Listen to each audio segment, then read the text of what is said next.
Em nome do Pai, do Filho e do Espírito Santo. Amém. Boa noite a todos. Eu sou o Padre Marcos dos Santos, falando com vocês aqui de Madrid, na Espanha. Como vem, tá bem friozinho aqui.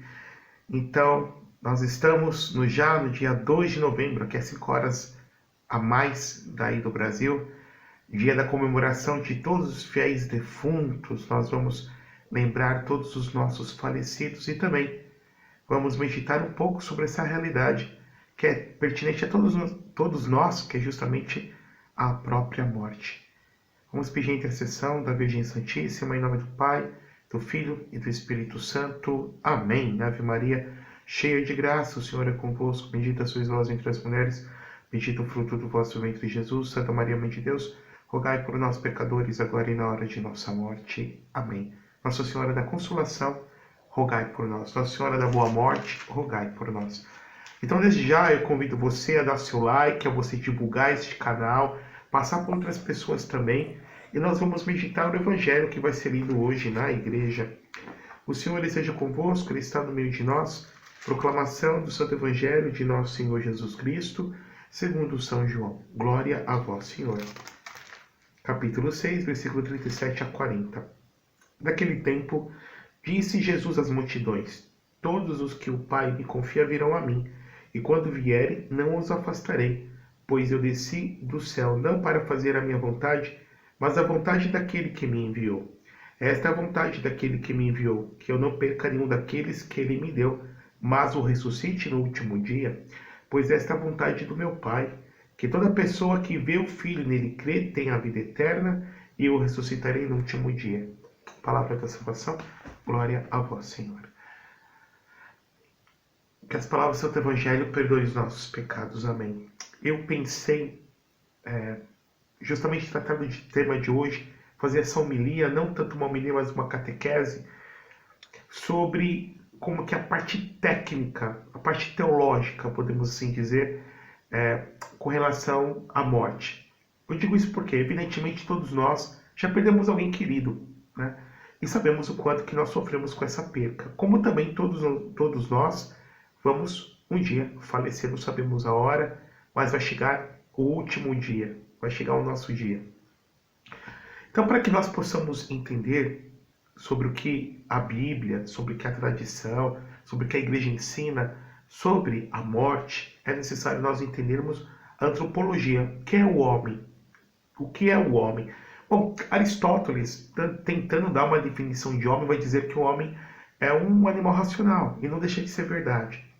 Porque nós, homens, somos seres compostos. Nós temos um corpo animal e uma alma espiritual. Então, temos um corpo físico que come, bebe, que urina, que defeca, que precisamos dormir, que envelhecemos, que adoecemos e que, por fim, vamos morrer. Somos divididos entre macho e fêmea. Enfim, temos um corpo animal. Mas, ao mesmo tempo, nós homens temos um componente extra que vem dar vida à nossa vida, que é justamente a nossa alma.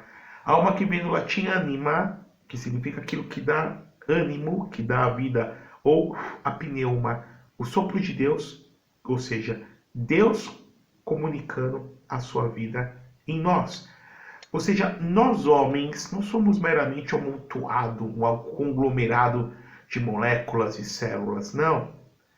E mesmo dentro da cadeia dos animais, nós não somos somente o topo da ordem dos animais. Nós temos algo que nos distingue, nós temos uma alma que é imortal. Todo ser vivo tem alma. Os cães têm alma, um gato tem alma, todos os animais que se mexem, que se movem têm uma alma própria para eles, mas nós homens temos algo além. Nós temos uma alma que não morre com a nossa morte. Essa alma que não é composta de matéria, essa alma que, portanto, não é composta de elétrons, prótons, nêutrons, de átomos, por fim, moléculas.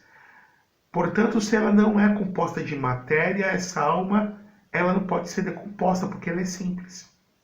Sendo simples, não se decompõe. Não sendo matéria, ela também não pode ser diluída e, portanto, ela não pode morrer. Esta alma que tem certos atributos, tem certa qualidade, porque a alma humana ela tem inteligência que entende, a vontade que deseja, que quer, e a sensibilidade que sente. A inteligência entende, a vontade deseja e faz, e a sensibilidade que sente. E justamente Deus criou o homem no primeiro momento não para morrermos, mas como diz o livro da sabedoria no Antigo Testamento, foi pela inveja do diabo que a morte entrou no mundo. Então, a morte entra como o salário do pecado de Adão e Eva. A morte entra como a paga do pecado original. Como nós lemos lá em Gênesis, a partir do capítulo 3, quando Deus sentencia para Adão, e Adão, todos nós estávamos lá porque era a nossa cabeça primitiva. Tu és pó, Adão, e ao pó há de voltar. Só que a nossa alma, ela subsiste pós a morte. E aí, queridos irmãos, nós vamos ter 3 caminhos com relação a isso, né?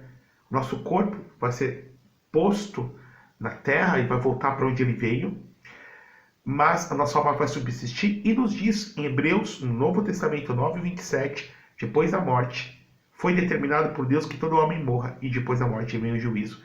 Então todos nós vamos ser julgados por Deus no dia da nossa morte, pelo próprio Jesus Cristo. Todo o bem e todo o mal que nós fizemos. Ele virá como justo juiz. E aí, evidentemente, essa realidade fora do tempo que conhecemos, fora do espaço que conhecemos, nós veremos a nossa vida com um olhar, com a ótica de Deus, como que num lance, num estalar de dedos.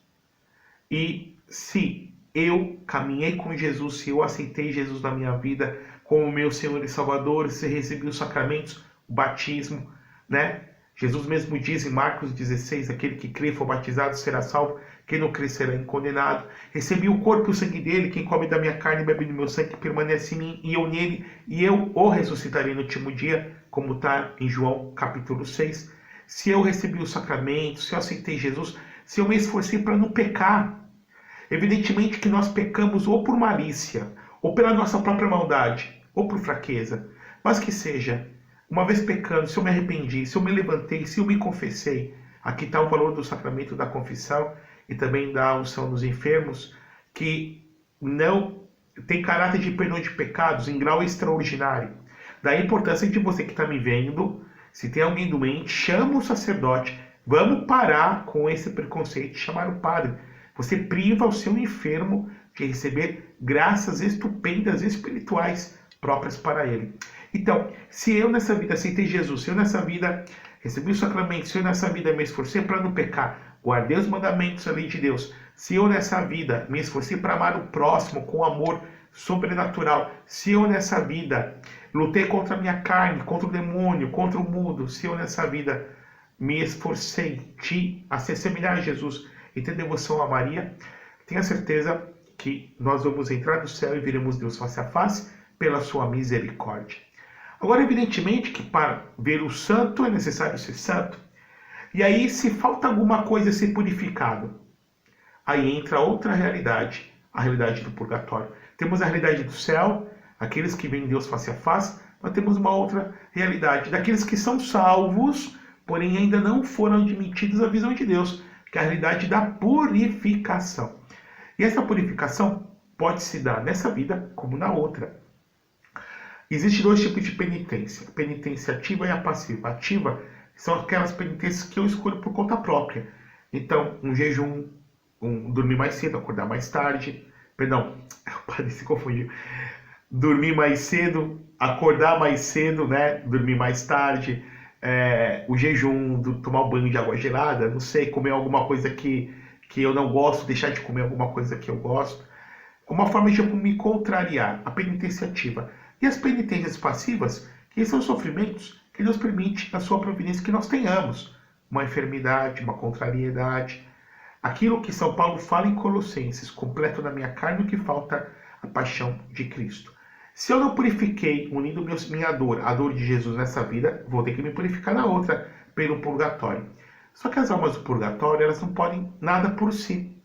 Imaginemos, o padre vai dar um exemplo. Você deve dinheiro, você não tem dinheiro nenhum, tua conta está no negativo. Alguém te pede emprestado algum dinheiro, você vai ter como emprestar? Não, por quê? Porque você não tem. Emprestamos daquilo que sobra para os outros. As almas que estão padecendo no purgatório, elas não têm como ajudar ninguém. Então, daí a importância da nossa oração, de nós que estamos vivos, daqueles que estão no céu, mas de nós que estamos vivos. E aqui está também a importância do gesto de amor. A gente perde alguém, o maior gesto de amor nosso são as nossas orações. Primeiro, a Santa Missa. Oferecer o santo sacrifício da missa. Oferecer de forma ao Padre, oferecer a Jesus, ao Pai do céu, o sacrifício de Jesus incruento, aplicando por esta alma em particular que você pede na Santa Missa. Então, oferecendo a missa, oferecendo as comunhões que você faz, oferecendo uma esmola, uma obra meritória, uma penitência para essa alma que necessita da nossa ajuda. E quando ela estiver no céu, ela vai interceder por nós. Ofereça as indulgências. Então, existem certas obras indulgenciadas pela igreja. Existe uma lista. Convido vocês depois a pesquisar pela internet. E se você confessar-se, comungar em estado de graça, participar da missa e comungar, oferecer um Pai Nosso, uma Ave Maria, um Glória ao Pai e uma obra indulgenciada. E essas orações que eu falei agora há pouco, pelas intenções do Santo Padre o Papa, você pode lucrar uma indulgência para você ou para um falecido, seja parcial ou plenária. Padre, como assim indulgência? Como tentar explicar em tão poucos minutos, né? Vamos tentar. Pecado, todo pecado tem a culpa e a pena temporal, tá? Dois conceitos. Culpa, pena temporal. Imaginemos, o padre vai aqui dar um exemplo, né? Briguei com você está me vendo, temos uma amizade, brigamos. No auge da briga, peguei seu celular, joguei no chão, quebrou o celular. Isso como se fosse um pecado. Rompi a amizade com Deus, tá? Ok? Mas me arrependi, pedi perdão para você, você me perdoou. Fazendo uma comparação, me arrependi, pedi perdão a Deus na confissão, Deus me perdoou. Só que por dever de justiça, falta o quê? Eu te dar um celular. Então, por dever de justiça, esse dever nós damos nome de pena temporal. E se nós não saudamos essa vida, vamos saudar na outra. Daí que podemos também oferecer as indulgências pelas almas. Então essa é a realidade do purgatório, ok? Depois essas pessoas vão ver Deus face a face, vão ser admitidas ao céu. Só tem uma porta de saída do purgatório, o céu. Depois nós temos a realidade infeliz do inferno. Então no inferno a pessoa tem certas penas. A primeira, a privação da visão de Deus. A alma do inferno não vai ver Deus. Segundo, a falta de todo e qualquer tipo de amor, porque no inferno não há amor. Essa pessoa não verá Deus. Depois, as chamas do inferno, o fogo do inferno, que é um fogo que não é desse mundo, é um fogo imaterial. E também o remorso. A pessoa que está no inferno sabe por que está no inferno. Deus mostrou para ela. E por fim, também a grande solidão e a visão do demônio, porque o inferno não foi criado por Deus para o homem, para penalizar o homem, mas para penalizar os anjos caídos, os demônios. Então aqui está a realidade depois da morte. Porém, queridos irmãos, no fim dos tempos, eu não vou falar aqui quais são os sinais da vinda de Jesus, vamos deixar para um outro vídeo, da parousia, da vinda gloriosa do Senhor. Então, no último dia da humanidade, quando morremos, o padre vai fazer uma comparação, como se Deus passasse a régua na nossa vida. No último dia da humanidade, ele vai passar a régua, o dia do Senhor, em toda a humanidade, e Jesus Cristo voltará para julgar os vivos e os mortos. E nós seremos ressuscitados, daí a ressurreição da carne. O corpo que foi feito para ter uma alma, certo? Ele vai ser ressuscitado, ou com corpo de glória, ou com corpo de condenação. Santa Tomás de Aquino fala, com corpo de glória tem claridade, sutileza, agilidade, impassibilidade. Um corpo semelhante ao de Jesus, ao de Nossa Senhora, que estão no céu ressuscitados. Ou um corpo de condenação àqueles que estão no inferno. Mais adiante o padre tenta explicar esses conceitos de escatologia individual e também escatologia final. De qualquer jeito, é importante a gente lutar para estar no céu. Jesus agora falou, eu darei a vida eterna. Na Bíblia há dois tipos de conceitos de vida, dois termos do grego. Primeiro termo, o bios, de onde vem a palavra que a gente usa, né? Biologia. Ou seja, a vida biológica, a vida material, a vida orgânica, essa vida que nós vamos perder. E depois a zoe. A zoe é a vida divina, a vida que não passa. A participação da vida em Deus, da vida do seu amor, da vida intraternitária. Queridos irmãos, vamos lutar para nos salvarmos. vamos lutar para que os nossos sejam salvos e vamos pedir por todas as almas que padecem no purgatório. Nós não podemos esquecer delas, elas precisam das nossas orações. E quando chegar a nossa hora, Deus vai colocar no coração de outras pessoas para que elas possam interceder por nós. Então essa é a doutrina da igreja. Tem duas doutrinas que não são cristãs, que muitos católicos às vezes entram na cabeça dos católicos. Primeiro, a reencarnacionista, de pensar que nós tivemos vidas anteriores, que vamos ter vidas futuras, que nós estamos nessa vida para pagar pecados passados e para progredir e assim indo, né, infinitamente até quando, entre aspas, Deus quiser. Não, essa realidade reencarnatória não existe, não é bíblica, não é católica, certo? Outra realidade totalmente extrema, chamada de mortalismo cristão. Quem defende essa doutrina? O mortalismo cristão é os testemunhas de Jeová e também os adventistas do sétimo dia, que negam a imortalidade da alma após a morte. Então, para eles, você morreu, acabou, você está dormindo, o que é uma tremenda ignorância, porque como que você dorme se depois de um tempo o nosso corpo se decompõe? E nem as pálpebras mais nós teremos, porque só ficarão os ossos. E eles creem que depois, quando Cristo voltar, enfim, seremos ressuscitados. As duas doutrinas, reencarnacionista, que comunga dessa doutrina os kardecistas, os budistas, os hinduístas, com outras variações dentro dessa mesma doutrina. É totalmente errada, errônea. Também a outra doutrina extremamente oposta, chamada mortalismo cristão, também é totalmente errada, comungada pelos adventistas do sétimo dia e também comungada pelos testemunhas de Jeová. Então vamos rezar pelos nossos mortos, vamos meditar na nossa morte, morreremos. Não para ficar paranoicos, não. Todos nós queremos viver bem nessa vida, com saúde, com qualidade, mas vai chegar o último dia. Então é importante nós pensarmos e darmos valor para isso, né? Como que eu amo as relações. Essa vida é muito curta, pessoal. Vamos amar, vamos perdoar. Perdoa quem tem que perdoar. Mesmo quem não te pediu perdão, seja perdoado em nome de Jesus. E peça perdão. Se tem alguém para você pedir perdão, faça o possível para ser melhor. Assim é a vontade de nosso Senhor. E entregue seu ente querido, né? Quem não perdeu, que nós tenhamos a esperança de um dia estarmos todos juntos, unidos com Jesus, com Nossa Senhora e com aqueles que nós perdemos e que nos precederam no caminho da morte. Que o Deus Todo-Poderoso e Eterno vos abençoe por intercessão da bem-aventurada sempre Virgem Maria, a Senhora da Consolação. Este Deus que é Pai, Filho e Espírito Santo. Amém.